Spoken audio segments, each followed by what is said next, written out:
여러분 안녕하십니까? 시체를 매거진 굿데이 첫 소식입니다. 코로나19가 아시아와 유럽, 미주 지역을 넘어서 아프리카를 크게 위협하고 있습니다. 감염병이 확산되는 가운데 어려운 시절 우리나라를 도왔던 에티오피아에 관심과 도움이 필요하다는 제언이 이어지고 있습니다. 보도에 조홍현 기자입니다. 3월 중순부터 아프리카 대륙에서도 코로나19의 확산 속도가 빠르게 증가하고 있습니다.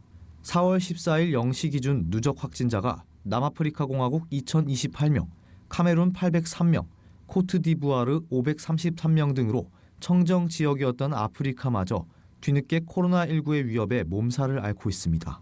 더욱 우려되는 점은 선진국들에 비해 크게 낙후된 의료시설과 빈곤 등의 문제로 코로나19에 대한 대응력이 없다는 것. 아프리카 상황에 대한 전 세계의 관심이 조금씩 몰리면서 우리나라에서는 에티오피아를 도와야 한다는 의견이 나오고 있습니다. 에티오피아 아디스아바바 공항이 아프리카의 허브 공항으로 불릴 만큼 대륙 전역을 커버하고 있지만 정작 대량의 유동 인구에 대응할 만한 여력은 부족한 상황입니다. 현재까지 에티오피아 누적 확진자는 69명으로 꾸준한 증가세를 보이고 있습니다. 에티오피아 명성의과대학 문홍량 부학장은 정부 운영 병원이 2군데 있지만 수용 능력 부족으로 명성기독병원 MCM 등 사립병원에도 코로나19 지원을 요청할 것으로 전망된다고 밝혔습니다. 가장 큰 문제는 지금 1억 1,000명이 되는 인구가 지금 물론 국가에서 통제를 시작하긴 했는데 무방비 상태에 있는 거나 마찬가지입니다.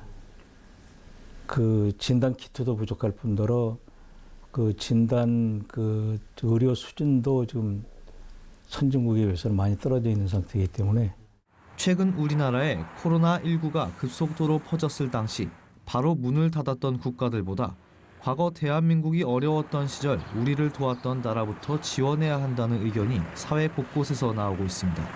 6.25 전쟁 당시 가장 먼저 대한민국을 위해 파병을 결정했던 에티오피아. 그 은혜에 보답할 수 있는 기회가 바로 이때라는 것입니다.